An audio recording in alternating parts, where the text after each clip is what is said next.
Voilà, retournons sur le lien qui existe entre les triangles rectangles et puis les cercles circonscrits.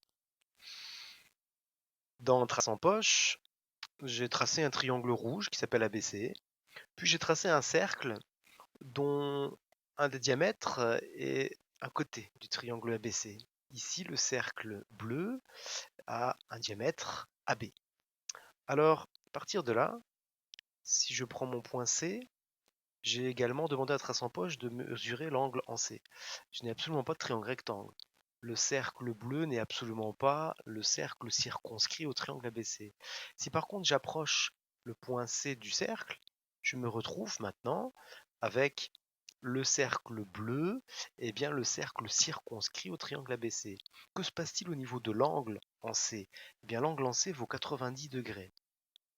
Alors, à partir de là, je vais coller dans mon autre logiciel, juste pour avoir une trace. Effectivement, je vais me souvenir que dans cette configuration-là, si un côté d'un triangle est un diamètre de son cercle circonscrit, alors c'est que le triangle a un angle droit, c'est-à-dire alors le triangle est rectangle. Je vais réessayer dans une autre position du point C. Dans une autre position du point C, alors toujours pareil, quand je sors, quand le point C n'est plus sur le cercle, je n'ai plus d'angle droit, mais le cercle n'est forcément plus le cercle circonscrit au triangle ABC. Je vais, même en dessous, essayer en fait de placer mon point C sur le cercle. Voilà, j'ai bien maintenant le cercle bleu et le cercle circonscrit au triangle ABC. Que se passe-t-il au niveau de l'angle, au niveau du point C? Eh bien l'angle est encore une fois un angle qui est un angle droit, 90 degrés. Alors je vais placer ça une deuxième fois, deuxième configuration. Donc on est bien ici sur voilà, un angle droit à partir du moment où j'ai un des côtés du triangle qui est un diamètre du cercle circonscrit, alors j'ai bien un triangle qui est rectangle. Et là c'est au niveau du point C.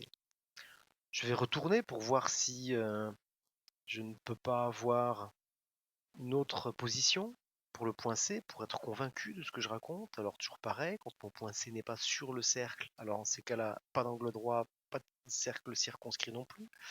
Je vais placer mon point C, tiens, par là, allez. Et donc dans cette position, j'ai bien encore une fois le cercle bleu qui est le cercle circonscrit au triangle ABC. Et donc j'ai bien donc le cercle bleu étant le cercle circonscrit, AB est un diamètre.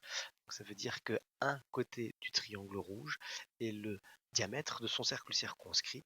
Donc j'ai bien au final un triangle qui est un triangle rectangle. Je vais retourner pour coller ça. Voilà. Et donc ce qui fait que cette phrase que je viens de commencer, si un côté d'un triangle est un diamètre de son cercle circonscrit, c'était vraiment le point de départ de la figure que j'ai commencé dans Trace en poche. Alors ce triangle, eh bien, qu'est-ce qu'il a de particulier ce triangle?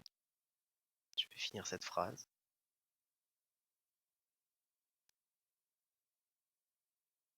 Alors effectivement, on a bien un triangle rectangle.